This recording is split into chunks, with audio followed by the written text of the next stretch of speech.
우리에게 주시는 하나님 말씀은 시편 76편입니다.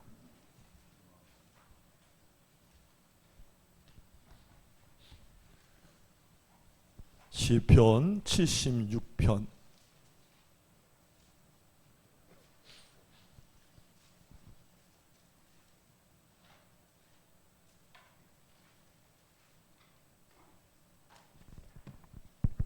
다 찾으셨으면 아멘. 잠깐만 계셔요. 못 찾은 분도 아직 있어서. 자, 1절부터 12절까지 저랑 한 절씩 교독하시겠습니다. 하나님은 유다에 알려주셨으며 그의 이름이 이스라엘에 크시도다.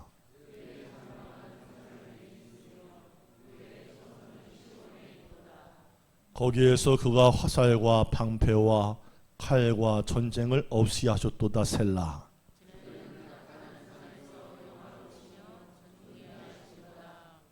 마음이 강한 자도 가진 것을 빼앗기고 잠에 빠질 것이며 장사들도 모두 그들에게 도움을 줄 손을 만날 수 없도다.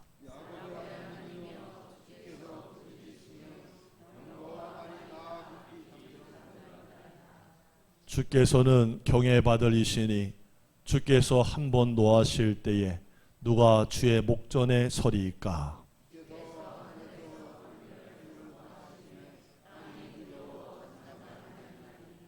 곧 하나님이 땅의 모든 온유한 자를 구원하시려고 심판하러 일어나신 때로다. 셀라.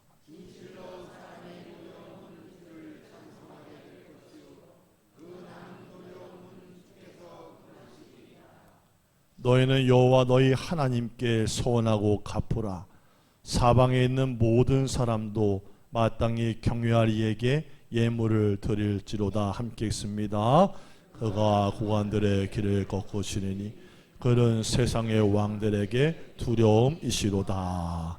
아멘. 자, 전후좌우로 반갑게 인사하겠습니다. 하나님이 우리와 함께 하십니다. 아멘, 아멘. 저 에어컨을 조금 더 올려줄 수 있나요? 위로? 막 얼굴로 막 직방으로 오네. 막.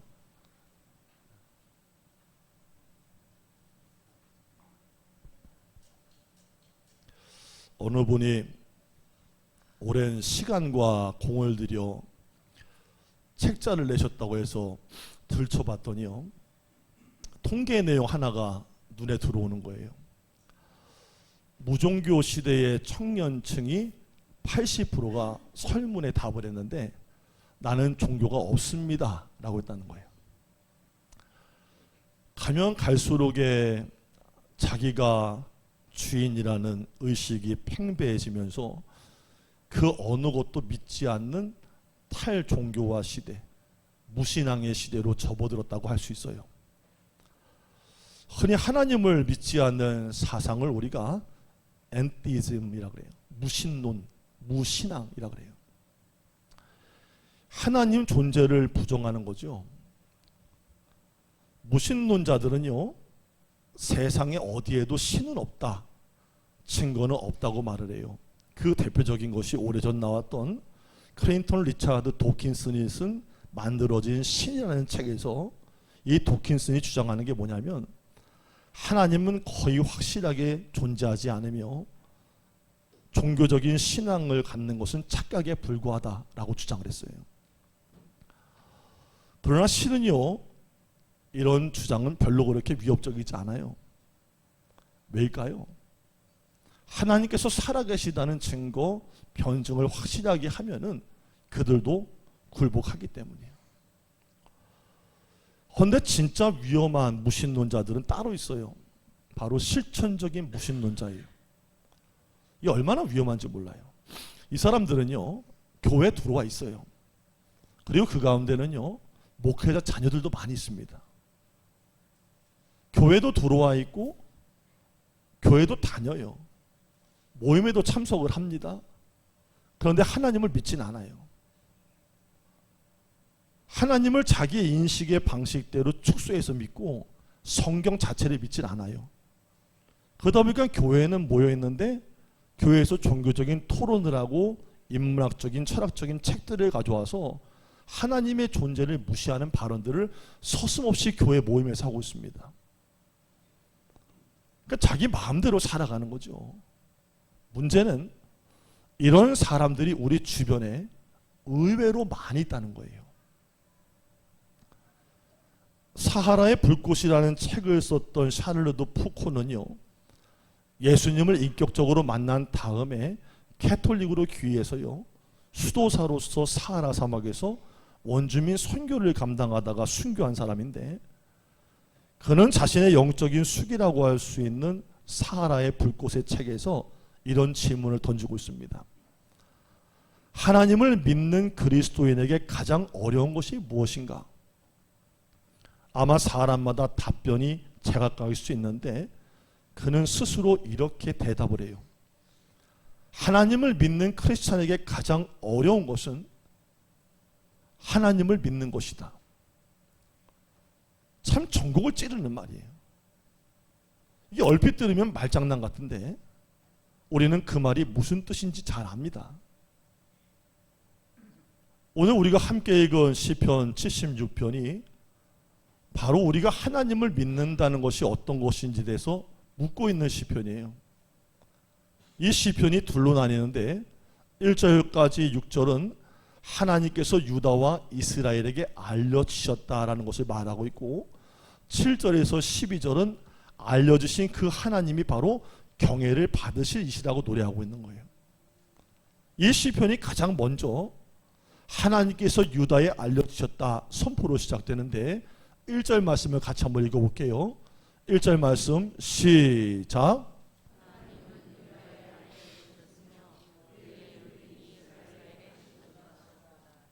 아멘. 이 부분을 세번역으로 보니까 더 실감나게 번역해요. 유다에서 하나님을 모르는 사람이 누구랴?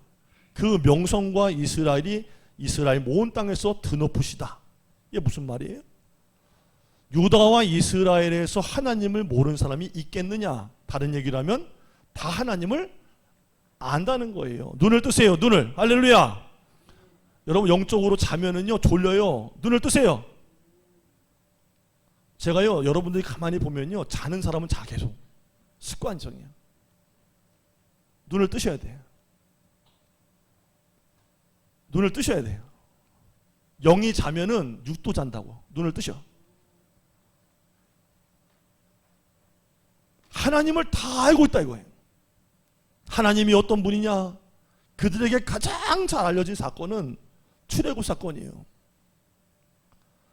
하나님께서 이스라엘을 애굽 땅에서 구원하실 때에 얼마나 놀라운 일을 행하셨어요. 애굽에 10가지 재앙을 내려요. 홍해를 갈라서 바로 왕의 손에서 건져내셔요.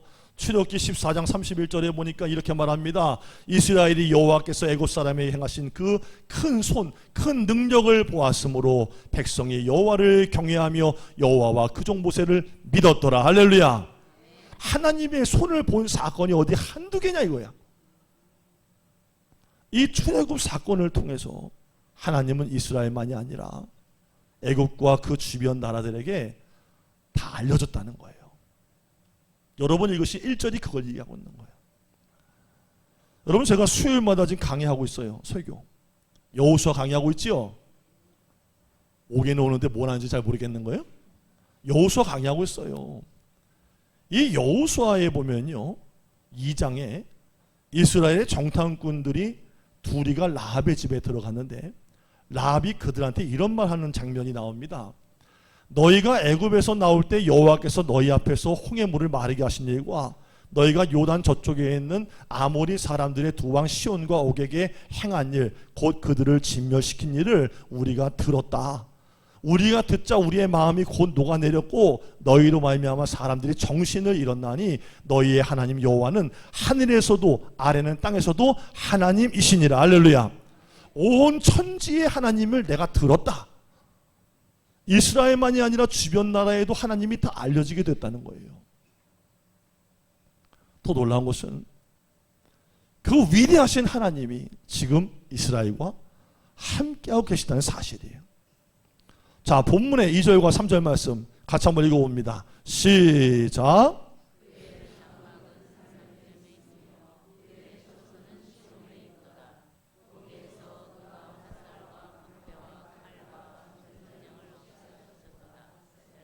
아멘.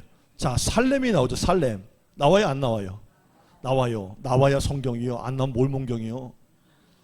살렘은 예루살렘의 옛 이름이에요. 옛지명. 그리고 살렘과 시온은 하나님께서 자기의 백성들 가운데 머무시는 장소, 성전을 의미하는 거예요. 하나님이 그곳을 자신의 장막과 초소로 삼고 그들의 하나님이 되어서 예루살렘을 보호하셨다는 거예요. 적군들이 화살과 방패와 칼을 가지고 예루살렘을 계속 공격했지만 하나님은 화살을 불쏘시개로 쓰시고 전쟁의 무기로 불살랐다는 거예요. 여러분, 시편 오늘 76편 읽으셨는데 역사적인 배경이 분명하지 않아요. 근데 이 시는요, 아삽의 시라 그래서 시편 50편과 73편에서 83편까지 12편이 바로 아삽의 시입니다. 이게 헬라어 번역본에 봤더니 아수르인에 대한 노래라는 표제를 붙였어요. 함께 합시다. 아수르인에 대한 노래. 자, 그래서 주석가들은 오늘 이 76편이 하나님께서 예루살렘을 위협했던 아수르 군대 왕 사네립의 군대를 물리친 사건하고 잘 어울린다라고 말하고 있어요. 여러분, 열왕기하 18장에 보니까 히스기야 제14년에 아수르 왕 사네립이 군대를 거느리고 와서요, 유다의 모든 견고한 성읍들을 점령한 후에 예루살렘까지 공격해온 사건이 나옵니다. 이 엄청난 군사력으로 사네립이 예루살렘을 위협하기를 시작했자 히스기야 왕이 성전에 올라가서 하나님께 간절히 부르짖는 장면이 열왕기하 19장 19절에 나와요. 우리 하나님 여호와여, 우리를 그의 손에서 구원하시옵소서. 볼펜하지 마세요. 그때 하나님께서는 놀라운 방법으로 아수르의 군대를 물리치는 거예요. 어떻게 해요? 열왕기하 19장 35절. 볼펜하지 마세요. 볼펜 딱딱하지 마세요. 멈추세요. 집중. 손에 있는 볼펜 내려놓으세요.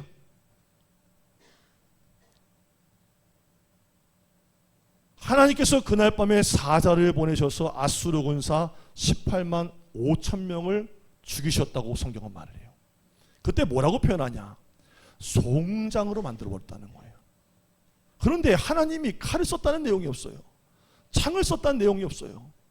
하나님이 나타나시니까 천사를 보내셔서 그냥 다 송장을 밤새 만들어 버렸다는 얘기예요.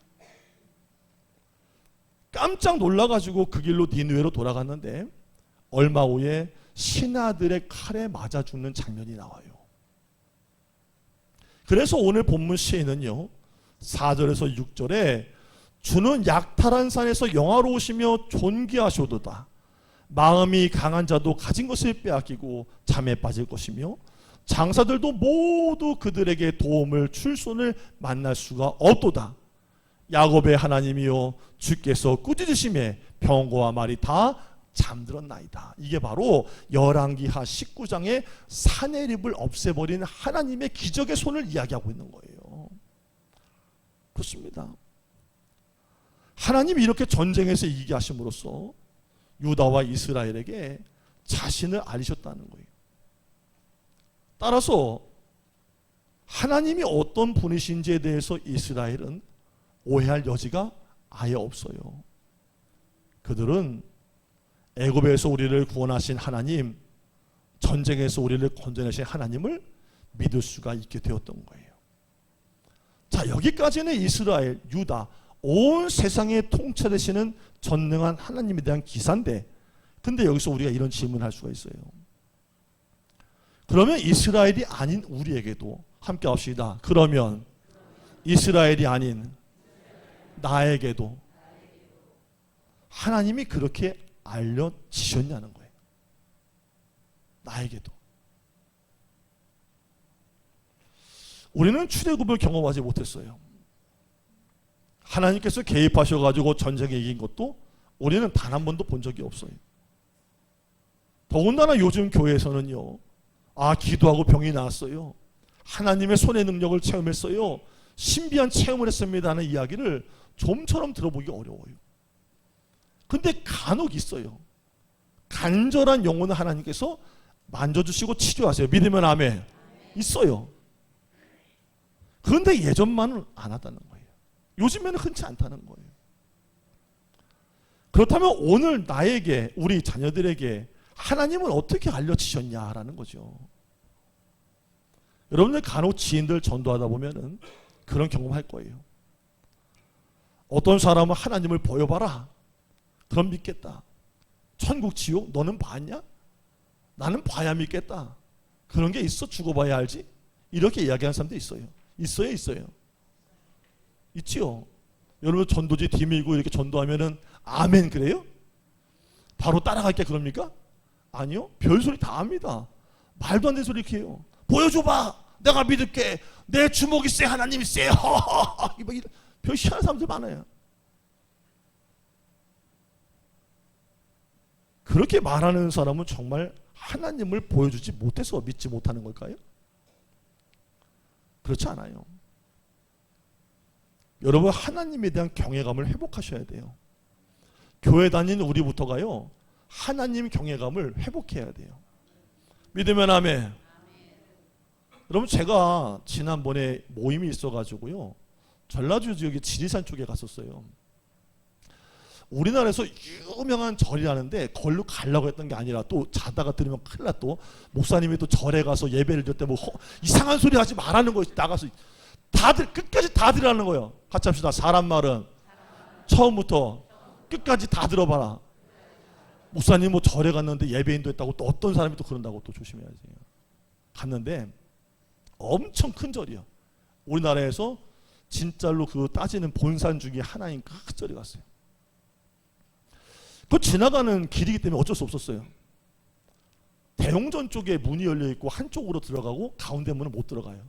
불전한 앞에는 들어갈 수가 없게 해놨어요. 분위기가요, 와, 난 그렇게 엄청난 건 처음 봤네. 이것도 못해. 좁아가지고 서로 이것도 해야 될 텐데 그냥 꽂대려 되는 거예요. 이렇게 송곳 이게 꽂아놓은 거 마냥. 그러면서 거기서 쥐새끼 한 마리 소리도 안 나는 거예요. 독경인가 뭘 외우는데 뭐 10원, 20원, 30원, 50원, 60원, 70원, 나바라리 막 하는데, 그런데 그 분위기가 얼마나 엄숙한지를 모르는 거예요. 내 마음속에 그런 단어가 떠오르면 안 되는데 무슨 단어가 떠오르는 줄 아세요, 여러분? 야, 저들이 믿는 저 불상 앞에서도 경외감이라는 게 살아있구나, 이런 생각이 들더라고. 오늘날 교회들 어떨까요? 교회들, 오늘날 성도들 어떨까요? 여러분 좀 회복해야 돼요. 회복. 아니 우리가 믿는 하나님이 진짜라고 하면서 그분은 눈에 보이지 않지만 살아계시는 여호와 하나님이라고, 전능한 주라고 하면서 어떻게 피조물 된 우리들이 교회에서 그렇게 예배를 드려요? 어떻게 그런 자세를 하고 있어요? 어떻게 그런 모양새를 만들고 있는 거예요? 난 그럴 수 없다고 생각을 해요. 물론 하나님이 자유로운 가운데 예배도 받으시고 은혜도 주시지만 타종교 예배 드리는 걸 한번 보라는 얘기예요. 다른 거 다 그만두고 타종교인들 예배 드리는 모습 보라는 거예요. 어떻게 드리나. 이게 나는 오늘날 교회가, 성도들이 경외감을 상실한 결과라고 생각을 해요. 하나님은 지금도 살아계시는 분입니다. 그거밖에 안 나오는 거예요? 하나님은 지금도 살아계시는 분입니다. 사람들에게 자신을 계속 알리고 계시는 분이에요. 로마서 1장 20절에 보니까 사도 바울은 창세로부터 그의 보이지 아니하는 것들, 곧 그의 영원하신 능력과 신성이 그가 만드신 만물에 분명히 보여서 알려졌나니 그러므로 그들이 핑계치 못할지니라 라고 했어요. 여러분, 하나님께서 만드신 모든 피조 세계를 통해서 하나님의 능력과 신성이 깃들어 있음을 사람이 보고 깨달을 수가 있다는 거예요. 하나님이 만드신 이 세상을 조금만 뒤다봐도, 면밀하게 관찰하고 바라만 봐도요, 하나님하고 나올 수밖에 없게 하나님이 그 안에다가 하나님의 신성을 담아뒀다는 거예요. 여러분 새벽 예배 드리고 아침에 나가서 해가 떠오를 때 여러분 그 해를 보면서 무슨 생각이 들어요? 뭐 새벽에 봐야 알지. 할렐루야. 태양이 떠오를 때요, 그 태양을 보면서도 하나님 생각이 나요. 석양이 질 때, 저 노을이 질 때, 먼 하늘을 바라볼 때, 구름을 볼 때, 아, 저 높은 곳에 계시는 하나님이 지으신 만물 속에 하나님이 깃들어 계시는구나. 그 깨달음이 올 수밖에 없도록 만들어 놨다는 얘기예요. 왜? 핑계치 못하게 하도록. 그래도 잘 모르니까 하나님이 요한복음 1장 18절에 그 아들 예수 그리스도를 세상에 직접 보내셨다는 거예요. 그래서 사도 요한은 본래 하나님을 본 사람이 없으되 아버지의 품속에 있는 독생한 하나님이 나타내셨느니라. 한 번은 예수님의 제자 빌립이 주여 아버지를 우리에게 보여주옵소서라고 했을 때 예수님이 빌립에게 이렇게 말씀하세요. 빌립아, 내가 알지 못하느냐? 나를 본 자는 아버지를 보았거늘 어찌하여 아버지를 내게 보이라느냐? 요한복음 14장 9절에 말씀하셨다는 거예요. 하나님은 예수님을 통해 우리에게 알려주신 거예요. 하나님은 성경을 통해 우리에게 알려주신 거예요. 성경 외에는 하나님을 이야기할 수 있는 곳이 없습니다. 하나님을 보여주는 계시가 없다는 거예요. 하나님이 누구냐? 바로 예수님 보면서, 하나님이 누구냐? 바로 성경을 보면서, 하나님이 누구냐? 이 세상에 깃들어 있는 그분의 신성을 바라보면서 하나님을 믿어야 한다는 거예요. 20대에 한창 젊은이가 있었어요. 어느 날 갑자기요, 심장마비로 죽었대요. 아, 요새는 많이 죽어요. 20대, 30대도 그냥 픽픽 가요. 이 곧장 하나님 앞으로 갔어요. 청년이 하는 말, 아이 정말 너무하네요. 예고도 없이 부르는 게 어디 있습니까? 이 하나님께서 하도 기가 차가지고, 그래? 그럼 너는 다시 한번 갔다 살고 와. 그게 보내줬다는 거예요. 이게 성경에 있냐고 또 물어보면 안 돼. 끝나고 또 찾아와서 목사님 그 얘기가 성경에 어디 몇 장이야. 그런 분이 꼭 있어. 성경에 없는 얘기요. 그냥 들으셔. 함께 합시다. 들을 건 그냥 들어라. 그러니까 다시 살고 와. 그래 보내줬다는 거예요. 그 자리를 돌아 나오면서 하는 말이, 하나님 드릴 말씀이 좀 있는데요. 뭐냐? 다음에 부르실 때는요, 미리 예고를 좀 하세요. 준비라도 좀 하고 올게요. 이랬대네. 다시 살아나가지고 열심히 살았다는 거예요. 근데 그러다가 세월이 흐르고 흘러서 애들 다 분가시키고 손주들 보고 할아버지가 됐는데 어느 날 갑자기 또 죽는 거예요. 죽었어. 하나님 앞에 또 간 거예요. 터벅터벅 걸어가면서 하나님께 항의를 하는 거예요. 아, 하나님 진짜 저때 제가 뭐라 그랬어요? 하나님 예고하시라고 했잖아요. 하나님 또 이렇게 갑자기 부르시면 민망하죠. 그래서 하나님 하시는 말씀이, 야 이놈아, 내가 너한테 수십 번도 더 예고했어. 네가 안 들었을 뿐이지. 예고 언제 하셨어요? 전 들은 적이 없습니다. 그래? 너 한번 깊이 생각 좀 해봐라. 네가 네 나이 40이 넘었을 때 어떻든 네가 그러던데, 아 몸이 예전 같지 않네. 네가 그러더라. 너 50이 넘으니까 네가 그러더라. 눈도 침침하고 허리도 뻐근하고 거울을 볼 때마다 나도 나이가 이제 먹나 보다. 네가 그러던데. 60이 넘어 70 넘고 80 초반쯤이 되니까 네가 그러더라. 아유 의욕도 없네. 기력도 없고 친구들 하나 둘씩 가는 거 보니까 나도 이제는 갈 때가 되었나 본다네. 이렇게 네가 말하지 않았던, 네가 네 입으로 다른 애 예전만 못하네, 갈 때가 되었나 보네 하지 않았냐. 그게 다 내가 너에게 예고한 거야. 그만큼 예고했는데도 못 알아먹은 건 바로 너다. 여러분 이게 무슨 말이에요? 여하지만 여기서 예외인 사람이 있습니까? 여러분, 하나님은 여러 방법으로 하나님이 계시다는 거, 천국과 지옥이 있다는 거, 죽음이 나에게도 다가오고 있다는 것을 예고하고 계시는 중이라는 거예요. 그런데 왜 죽을 줄을 몰라요? 저 요새 무슨 책 읽는 줄 아세요? 요새 무슨 책 읽을까요?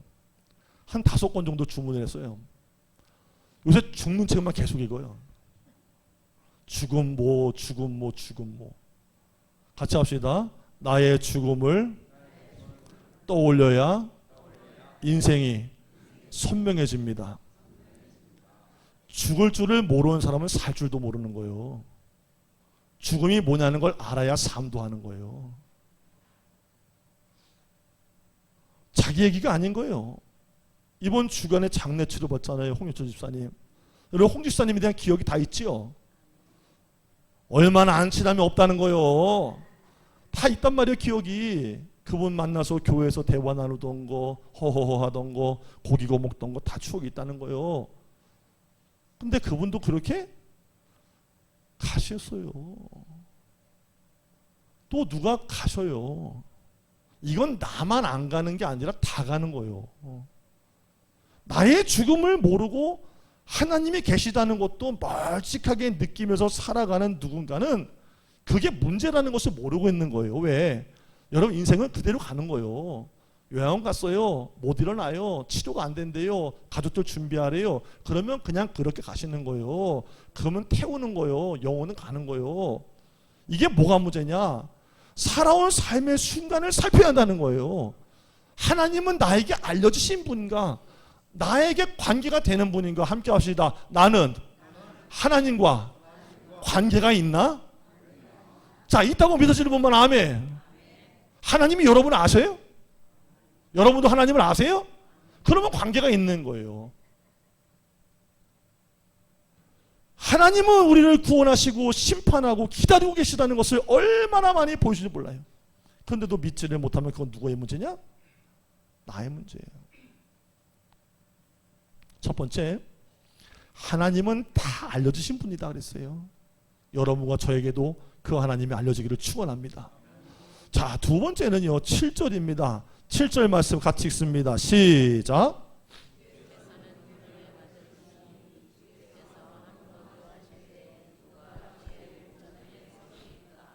아멘. 자, 여기서 하나님은 경외를 받으실 이시다 그랬어요. 자, 여러분들 경외라는 단어의 뜻이 뭘까요? 혹시 아시는 분 계세요? 경외. 이게 무엇과 무엇의 하나 단어예요. 합쳐진 거예요. 한 단어지만 그 안은 뜻이 달라요. 한자 뜻이. 오늘 주보에 보니까는 여러분들 거기 써있지요? 써있지요? 답이 있잖아요. 답이 있지요? 자, 뭐라고 써있어요? 시작. 그렇지요. 그렇지요. 공경할 경자에다가 두려워할 외자예요. 그게 경외예요. 하나님은 공경하고 두려워해야 될 뿐이라는 거예요. 그래서 시인은 뭐라고 고백해요? 하나님은 경외할 뿐이다. 공경하고 두려워해야 될 뿐이다 이거예요. 함께 합시다. 나의 인생에도 하나님을 이렇게 모십시다. 주님, 오늘 본문 7절에 주님이라는 말을 몇 번이나 쓰고 있어요. 몇 번 나와요? 주님. 주라는 단어가 3번 나와요. 3번. 정확하게 말씀하신 누구예요? 누구예요? 3번 말씀하신 분. 콩나물밥 2그릇이 임할지어다. 오늘 콩나물밥이랍니다. 네, 콩나물밥 2그릇이 임할지어다. 이 주님이라는 말을 3번이나 반복적으로 사용을 해서 사람들이 정말 두려워야 될 뿐, 인생을 볼 때 두려워야 될 분은 오직 하나님이시다 이렇게 선포하고 있는 거예요. 표준 세번역으로 6절과 7절을 보니까 이렇게 기록합니다. 주님께서 한 번 호령하시면 병거를 탄 병사나 기바병이 모두 기절합니다. 주님은 두려우신 분입니다. 주님께서 한 번 진노하시면 누가 감히 주님 앞에 설 수가 있겠습니까? 이렇게 번역하고 있다는 거예요. 우리 중에 어떤 사람은 하나님께서 말 한 말씀만 하시면 전도하러 나갈 필요가 없을 텐데 하나님이 그러면 콧기만 한번 불면 사람들이 교회로 돌아올 텐데 이렇게 말해요. 꿈에 나타나서 사람들한테 말 한번 해보면 너 그러다가 뒤져 하면 믿을 텐데 왜 하나님이 안 하시냐 이렇게 말하는 분 있어요. 그게 몰라서 하는 말이에요. 하나님께서 말씀 한 번 하시면요 그 말씀 한 번이 세상이 혀터를 내린 날이에요. 뭘 내려요? 하나님이 말씀만 하시면 전도가 된다는 말 하면 안 돼요. 하나님은 우리의 생각같이 그렇게 낮은 분이 아니에요. 그분이 한번 하면 세상은 그냥 뭐예요? 혀도 내려. 병거를 탄 병사나 기마병이 다 기절한다는 거예요. 그래서 시인이 뭐라 그래요? 한 번이라고 그러는 거예요. 여러분 찬송가 70장에 보니까 피난처 있으니 2절의 가사예요. 이방이 떠들고 나라들이 모여서 진동하나 우리 주 목소리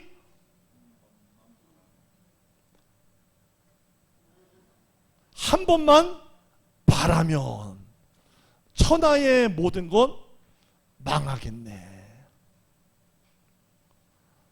이방 사람들이 웅성웅성대고 나라들이 모여갖고 점에 흔들려도 우리 주님 목소리 쩌렁하게 한 번 딱 질러 불면 천하의 만물이 싹 다 까부러져 불겠네. 한 번만 바라시면 다 그냥 아이고야. 하나님은 말씀을 길게 할 필요도 없다. 한 번 호령하시면 그분 앞에 설 인생이 없다는 얘기예요. 여러분 이 일에 대해서 요한계시록 6장 집에 가서 한번 읽어보세요.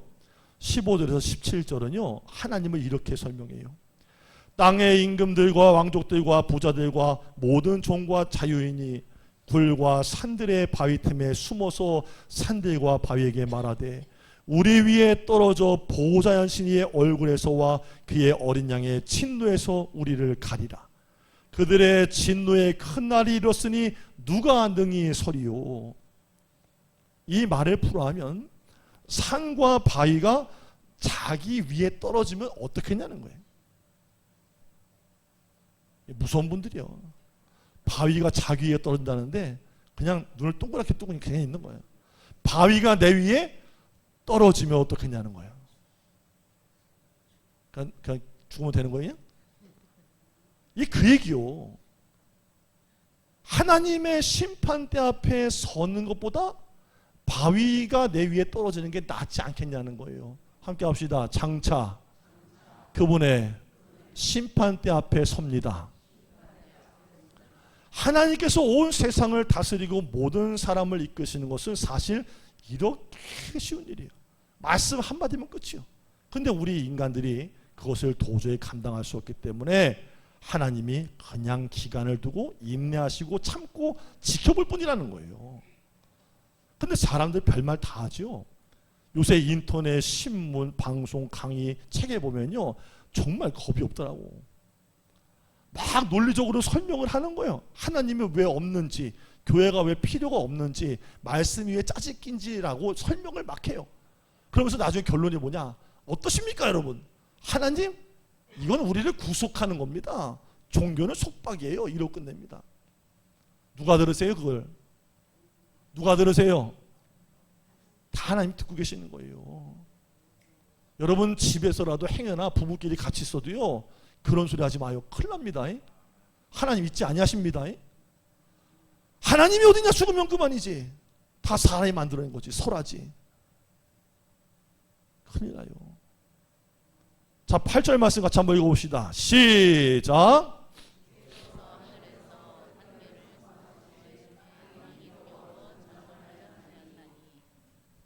하나님이 판결을 선포하실 때 땅은 두려워하고 아무 말도 할 수 없다는 거예요. 근데 여러분 이 하나님의 심판은 구원과도 연결되어 있어요. 자 9절과 10절도 같이 읽습니다. 시작.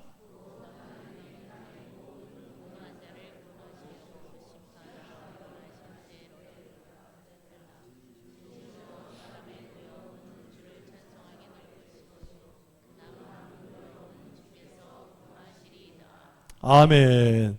온유한 자는 세상에서 억눌린 자들을 말하는데 그들을 구원하기 위해 하나님이 심판하기 위해 일어나신다는 거예요.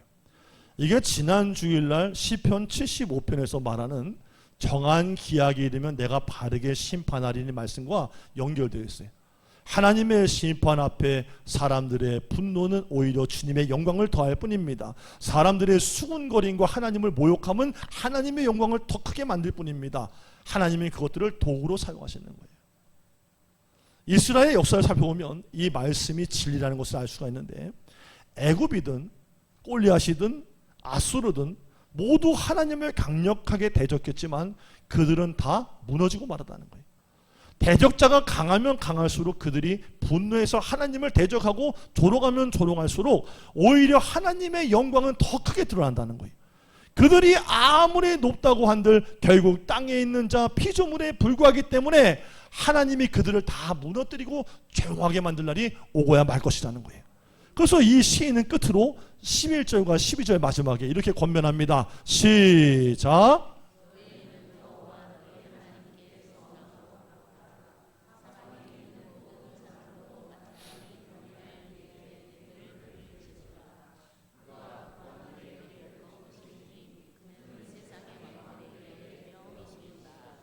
아멘.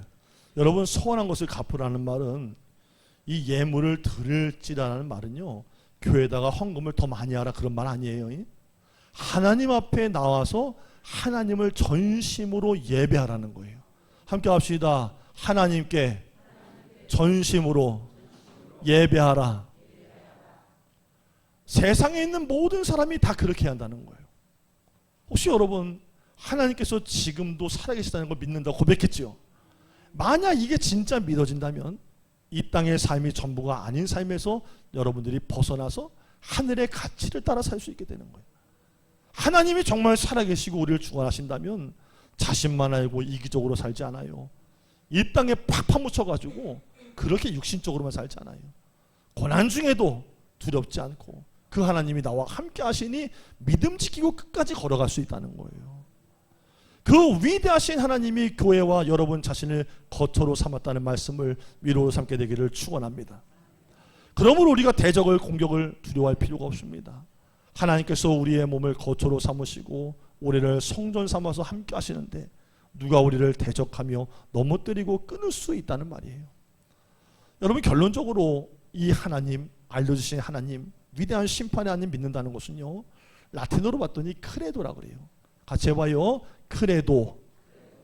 믿음, 믿는다는 것은 크레도, 심장을 바칩니다라는 거예요. 이 뜻이 코르도라는 말에서 나왔다고 하는데, 이 코르도라는 말이 영어로 보니까 courage, 원어예요. 용기.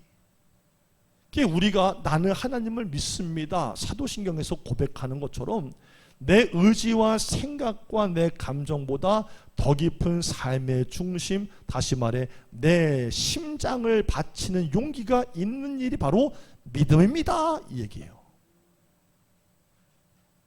진짜 믿는 건 그런 거라는 거예요.